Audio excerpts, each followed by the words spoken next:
Henry left at least one person dead before weakening into a typhoon. The Cordillera police say a 37-year-old farmer in Mayoyao town in Ifugao was killed in a landslide caused by continuous heavy rain. Officials say the rains were brought about by Super Typhoon Henry and Tropical Depression Gardo. Gardo dissipated into a remnant low on Thursday.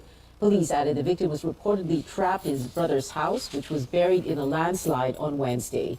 The body was only retrieved the following day. Disaster management officials say they are validating the police report. So far, tropical storm signal number 2 is still up over Batanes. People there should expect damaging to destructive storm force winds. The Babuyan Islands and the northeastern portion of mainland Cagayan are under storm signal number 1. These areas might see flash floods or landslides. All areas under storm signals, as well as Ilocos Norte and Abra, should also expect moderate to heavy rains tonight. The southwest monsoon, meanwhile, will bring rains over Isabela, the western portion of Central Luzon, and the rest of the Cordilleras. Pagasa says Henry continues to weaken while moving northwestward over the Philippine Sea northeast of Batanes. This typhoon is seen to weaken further in the next 12 hours. Pagasa says a short period of intensification may take place by tomorrow morning through Sunday, when it is expected to exit the country's weather monitoring area. Let's now check what's happening on the ground. Reporting live from Apari in Cagayan is Stanley Gajete. Stanley, what is the situation there like? Yeah, it's been windy and cloudy with occasional rains here in Apari, Cagayan, and there are huge waves in Babuyan Channel as well due to Typhoon Henry. There are also strong winds and waves in the shores of many northern Luzon provinces.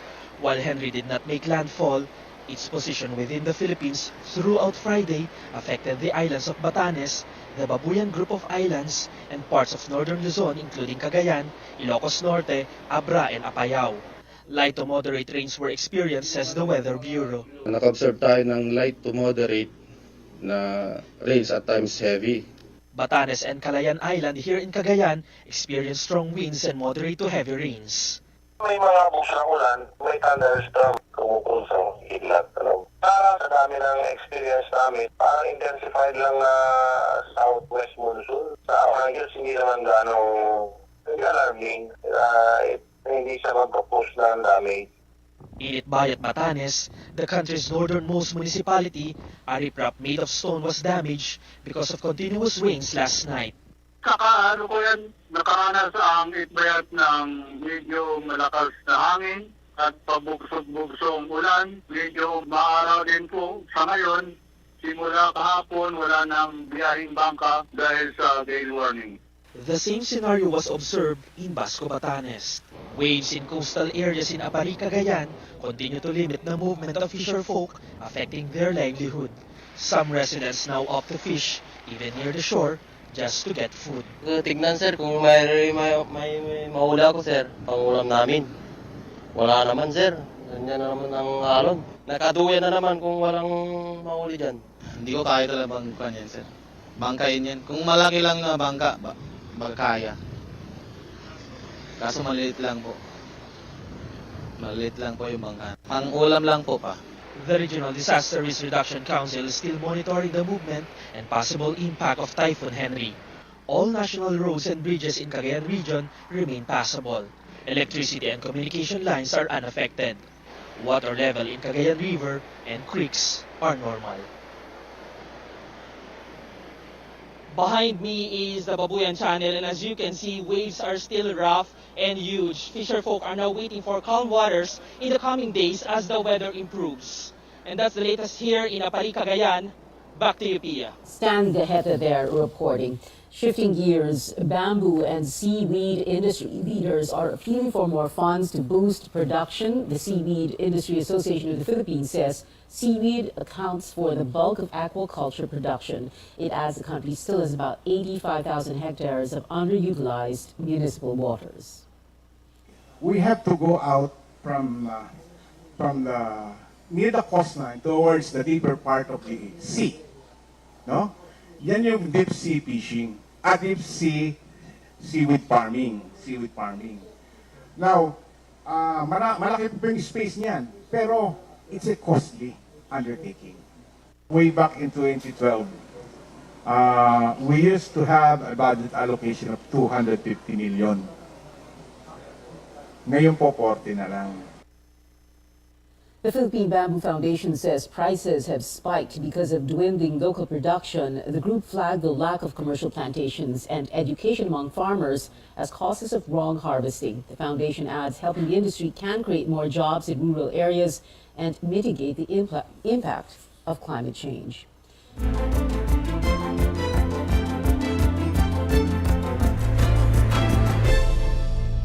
The Health Department will sit down with the Interagency Task Force next week to discuss the proposal to lift the mask mandate in Cebu City. Officer in charge, Maria Rosario Bejerez, says they will study whether this could be implemented towards the end of the year. We will weigh in kung ano po yung magiging pinaka-appropriate at saka safe para sa ating population if we continue on with this. For now, Bejerez reiterates making masks optional is against existing COVID-19 rules. She expresses concern other local governments may follow suit. That's one of our worry. That would be really disastrous for all of us. Ang katulad nga ng sabi ko, kailangan one nation approach tayo. Kailangan nagkakaisa tayo from the local governments up to the national level. We cannot just think of our area right now. We need to think of the entire Filipino population. And pag may mga taong hindi nakamask, we now then make the risk of people in this area higher to get COVID-19. While the Cebu City government is bent on implementing its new face mask mandate, Interior Secretary Benher Abalos says, quote, there seems to be a miscommunication as to what Mayor Mike Rama and I discussed regarding the issue, unquote. No other details were given. While Abalos respects Rama's decision, he says he will keep communication lines open to give the mayor a chance to explain his position and the basis of the citywide order. Abalos earlier requested Rama to defer the implementation of making face masks optional in most places as he seeks to discuss the matter first with the IATF.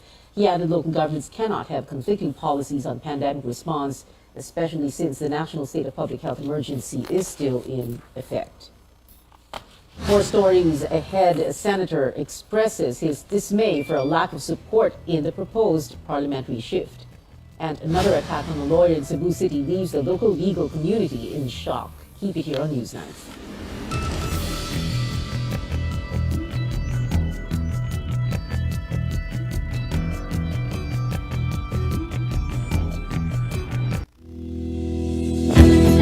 That news was brought to you by ACS Manufacturing Corporation, ISO certified world-class quality. ACS. Para sa sinina nga ka-bloom sa kahumot, suwayi ang Charm Fabric Conditioner. Charm Fabric, bangong kumaga-bloom. Charm Fabric, damit ay may bangon yung sa libong bulaklak. Charm Fabric Conditioner, dunay stay fresh technology. Sinina nga ka-bloom sa kahumot. Charm Fabric, bangong kumaga-bloom. Charm Fabric, damit ay may bangon yung sa libong bulaklak. Charm Fabric Conditioner, manufactured by ACS Manufacturing Corporation, ISO certified world-class quality. ACS Pride Bar, dili lang puti, kisla puti. Pagilabhan sa Pride Bar Blue, ang puting sinina mahimong mas puti ito, mas puti ito, mas puti ito. Sa Pride Bar Blue, pwedeng dili na ko magtina, anyel o bleach. Kay ang Pride Bar Blue, dunay power whitener nga sagumsum sa matag hibla. Mao nga sinina, kisla puti ug humok pa sa kamot. Mas puti ito, mas puti ito, mas puti ito. Pride Bar Blue with power whitener. Dili lang puti, kisla puti. Pride Bar, manufactured by ACS Manufacturing Corporation, ISO certified, world-class quality. ACS. Sa Pride Anti-Bac Detergent, limpyo ang nilaban, knockout ang bakterya. Stop ang germs sa Pride with Antibac. Linis ang labada, knockout ang bakterya. Ang Pride Anti-Bac adunay germ knockout action. Kills 99.9% of germs sa biste sa pamilya. Stop ang germs sa Pride with Antibac. Linis ang labada, knockout ang bakterya. Pride Liquid Anti-Bac Detergent. Manufactured by ACS Manufacturing Corporation. ISO certified, world-class quality. Sa panahon ngayon, kau ba'y sigurado? Kau ba'y protektado? Ang pamilya ay i-shield mo. Laban sa bakterya, I-shield mo. laban ng pati virus. I-shield mo. Shield Bath Soap. Patay ang 99.9% of bacteria and virus tested. Believe ang mga eksperto sa Philippine Nurses Association. Sa sakit protektado, I-shield mo. pamilya'y protektado. I-shield mo. Shield Bath Soap. Manufactured by ACS Manufacturing Corporation. ISO certified, world-class quality. CNN Philippines, the Philippine peso drops to its weakest in 18 years. The local currency closed at 56 pesos and 77 centavos against the dollar today, worse than the 56 pesos and 45 centavos recorded in October 2004. Peso also hit an intraday low of 56 pesos and 90 centavos. Analysts attribute the peso's further decline to signals from the U.S. Federal Reserve to keep interest rates high in a bid to fight inflation. Senate Committee on Constitutional Amendments Chairman Robin Padilla appears to have been snubbed by so-called allies during a hearing on charter change today. Amor Santos has that story. Bihira, oo. Sana magbigay po kayo ng interest. Kaya akala ko, kaalyado natin itong mga nasa executive. Kung kaalyado namin talaga kayo, siputin nyo kami. Senator Robin Padilla is dismayed over the absence of cabinet secretaries at the third hearing of the Senate Committee on Constitutional Amendments. The National Economic and Development Authority and the Department of Finance did have representatives who attended virtually, while the Energy Department said it will just submit written comments instead. Padilla expresses his frustration by saying the way to go is a shift to parliamentary. Sumasama ang loob ko, kaya ang nangyayari, pinipilit kong baguhin natin ito. Kasi kung ganito ang sistema, na para tayo nagmamakaawa dito sa executive, para makasama lang natin, sana mag-parliamentary na lang tayo. Dahil sa parliamentary, obligado silang humarap. A parliament holds both executive and lawmaking powers, with members elected per district. National Security Advisor Professor Clarita Carlos agrees there are many good things about this. There will be no notion of term limits. If you're elected as a member of parliament, you can be elected for as long as you are alive. No term limits, no political dynasties. Parliament is a talking environment. You talk. If you zipper your mouth there, I mean, you'll be ousted in the next election because that's why no bobo can be member of parliament, by the way. I'm sorry for the use of the word. Padilla also has an ally in Minority Leader Coco Pimentel. Para sa akin, very simple. Mabilis ang decision making. But economist Winnie Monsod points out, only two countries have changed their form of government from 1962 to 1998. Both Cyprus and Sri Lanka shifted from parliamentary to presidential. She adds studies show conflicting evidence on which form would lead to less corruption or better democracy. Higher government spending is seen in a parliamentary government with no significant impact on a country's economic performance. While Padilla wants to repeal the 60-40 constitutional limit on foreign ownership, Monsod says it's not necessary and won't even guarantee foreign direct investments. If the purpose of the revision of that constitution is to attract foreign investment, it's not going to happen. It's not sufficient, you see. Never. You have to do the other things first. Padilla plans to consult with local officials and indigenous groups in the provinces, starting with the Cordilleras after the budget season. His goal is to come up with a committee report on charter change before the year ends. Amor Santos, CNN Philippines. The Philippines is expected to sign several business agreements with Indonesia and Singapore when President Marcos makes his state visits to both countries next week. Mr. Marcos will be in Indonesia from Sunday to Tuesday. He's set to meet Indonesian President Joko Widodo. Apart from defense and culture agreements, the two chief executives will witness a signing of a comprehensive plan of action on the country's bilateral priorities over the next 5 years. The country's chief executive headed to Singapore on Wednesday, where he will separately meet with President Halima Yacob and Prime Minister Lee Hsien Loong. Mr. Marcos and Lee will witness the signing of agreements in the areas of counterterrorism and data privacy. The House Appropriations Committee swiftly approves the proposed 9 billion peso budget for the Office of the President next year. The fund for President Marcos's office includes 4.5 billion pesos for confidential and intelligence funds. Lawmakers ended the budget hearing in a matter of minutes.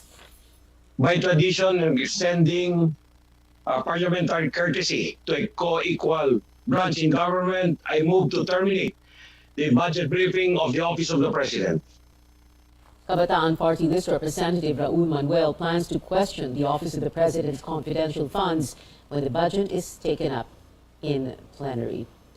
The Office of the Press Secretary appealing to lawmakers to help save the government-owned Intercontinental Broadcasting Corporation, or IBC-13, from shutting down next year. Press Secretary Trixie Cruz Angeles says the Budget Department rejected the proposed 73 billion peso budget for IBC next year. The network received zero funding based on the National Expenditure Program. Kaya po ito nabigyan ng zero ay dahil ang categorization ng IDP is for privatization. Ngunit base dun sa batas, kailangan pag privatize natin yung IBC, makadeliver siya ng at least 1 billion para sa modernization ng PTV natin. Hindi po makaka-raise at the current state ang ating IBC. Kailangan palakihin natin yung value niya, pero hindi natin magagawa yan at this stage, lalong-lalo na pag mag-force to close. Kung hindi po malagyan ang IBC, mawawalan po ng trabaho yung ating workers at by January, close operations na po tayo. The Environment Department looking to hold public consultations on the rehabilitation of Manila Bay following the completion of the Dolomite Beach. The DNR admits it is facing some challenges such as the presence of solid waste and water hyacinths, as well as informal settlers. The agency is coordinating with the Department of Human Settlements and Urban Development to prioritize the relocation of poor families living near the waterways that lead to Manila Bay. We fully intend po to have a public consultation on this, especially as there have been many perspectives brought forward po ng mga communities, scientists included, and other environmental groups who are concerned with the implementation. In due respect to the efforts that have been done, I think that there have been some positive impacts. However, this is a complex situation wherein the ecosystems are actually interrelated and have been somehow disturbed. Environment Undersecretary Jonas Leones says all structures for the Dolomite Beach have been installed, such as restrooms and wastewater treatment plants. In other news, unidentified gunmen fired several shots at a Cebu Port Authority lawyer and her son while they were on the road last night in Mandaue. The police say lawyer Karen Quinianola Gonzalez sustained a wound on her neck, and her son, Jeremy Keith, was hit in the back. Both were rushed to a private hospital. Suspects have not been identified, but the investigation is ongoing. The Free Legal Assistance Group and the Integrated Bar of the Philippines condemning the ambush, which happened on the first day of what is called Rule of Law Month. The IBP expressed shock over, quote, another attack against a member of the legal profession, and offered a 50,000 peso reward and useful information that could lead to the arrest of those behind the shooting. The Cebu Port Authority, in a statement, asking the public not to share the victims' personal information for their safety. In other news, how many times have you wished you could correct a typo or add a thought to your tweet? Twitter announcing that it is now testing an edit button internally, but subscribers of its paid service, Twitter Blue, yet to be available in the Philippines, will already get to test it in the coming weeks. The function gives users 30 minutes to make tweet changes, but readers will also be able to view previous versions. Up next on Newsnight, with their backs to the wall, the San Miguel Beermen are looking to extend the Philippine Cup Finals to a winner-take-all Game 7. And Christmas definitely in our hearts as we enter the so-called Burr months. Philippine Christmas icon Jose Mari Chan joins us next. You're watching CNN Philippines. That news was brought to you by ACS Manufacturing Corporation, ISO certified world-class quality. Para di madaling masira ang ngipin ng pamilya, ngayon pa lang. Unique toothpaste for brushing every after kumain. Dahil ang unique toothpaste, may Max Protect formula. Ngipin ay Max Alaga, Max Protektado pa. Helps stop cavities even before they start, while keeping breath fresh with regular use. Unique toothpaste for brushing, para siguraduhin ngipin ay Max Alaga, Max Protektado pa. Unique Max Alaga, Max Protektado with unique toothpaste maximum fluoride protection. Manufactured by ACS Manufacturing, ISO certified world-class quality. ACS.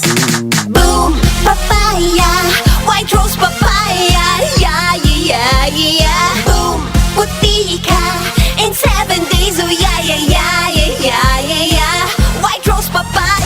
New White Rose Papaya na ay double whitening sa papaya extracts and vitamin B3. Clinically proven yung makaputi in as early as 7 days with regular use. Boom, puti ka, white rose papaya, yeah, yeah, yeah, yeah, yeah. Papaya puti, papaya fast. White Rose Papaya with vitamin B3. Manufactured by ACS Manufacturing Corporation. ISO certified world-class quality. ACS. Pride Bar, dili lang puti, kisla puti. Pagilabhan sa Pride Bar Blue, ang puting sinina mahimong Mas puti ito, mas puti ito, mas puti ito.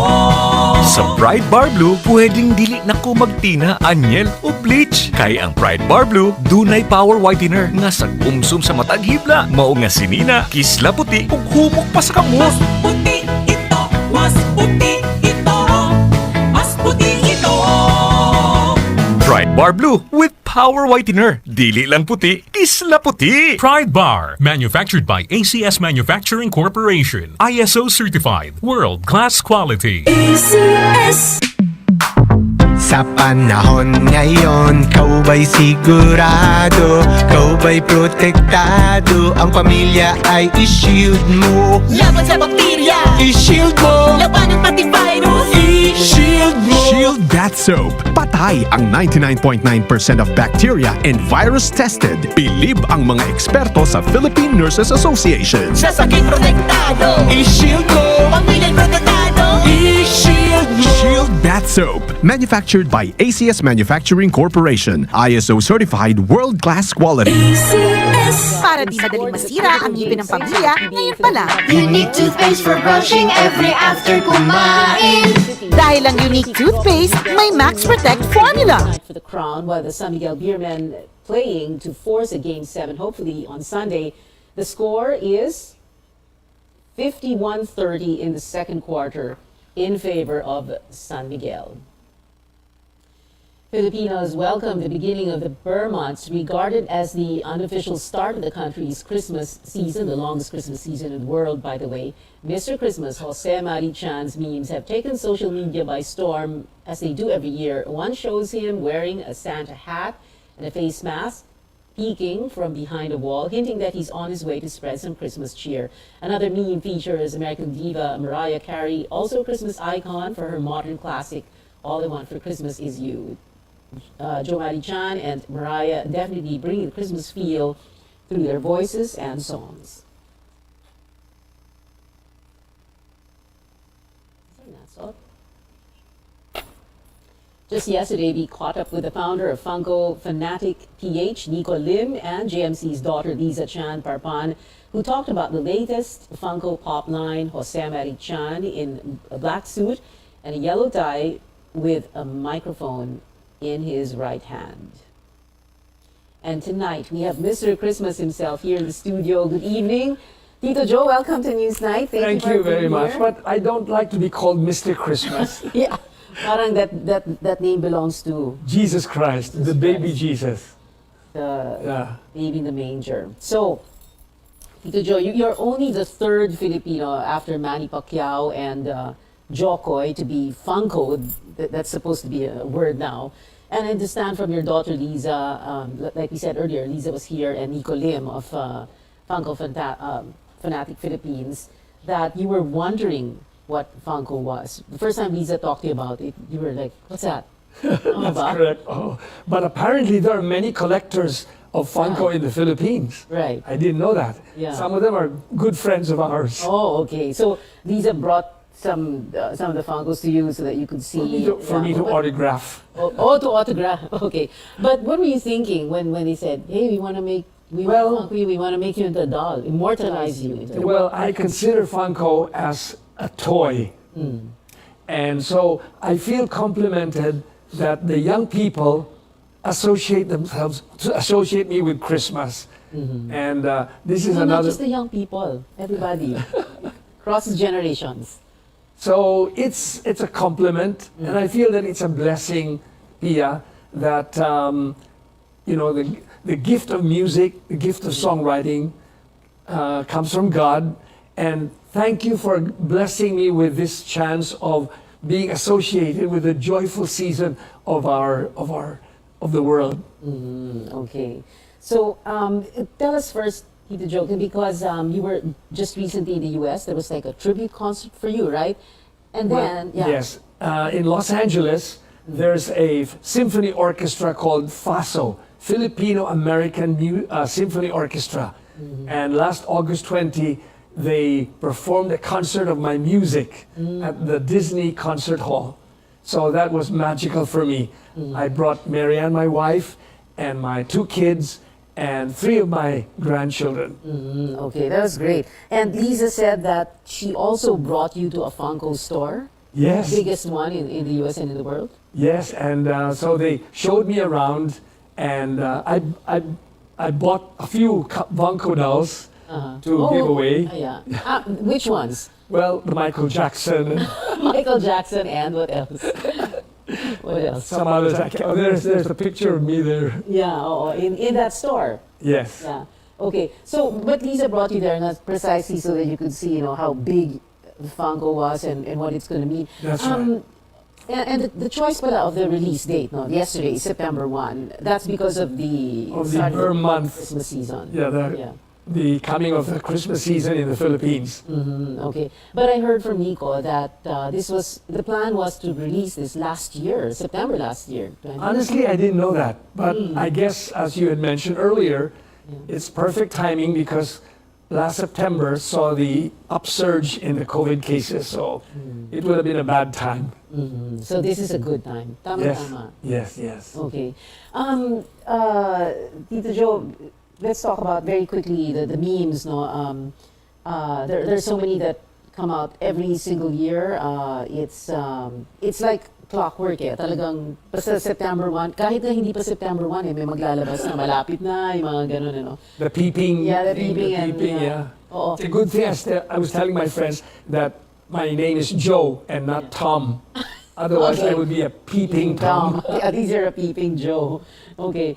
But when you see all those memes and then, like you said earlier, you feel that it's good to be associated with Christmas. But what's so important to remember about Christmas? Well, although I know it's like 3.5 months away. I tell my friends that the essence of Christmas is love. That our Lord came into this world out of love for us. And also, when you think of Christmas, you think of the Holy Family, Saint Joseph, Mama Mary, and the baby Jesus. So, family is the essence of Christmas. And so it's very important for the families to get together, heal wounds, forgive one another, and so on, and be united, So, and what else? I also tell my friends that our Lord Jesus Christ was not born in a castle. He was not born in a palace. He was born in a simple stable. So that means that the baby Jesus identifies himself with the poor. So I encourage my friends that those of us who have been blessed with sufficiency should be able to share with those in need, especially at this time of the pandemic, Pia, when a lot of people are out of jobs, a lot of people are in need. So this is a good opportunity for us this Christmas. In fact, every month of the year, but especially Christmas, that we should share our blessings.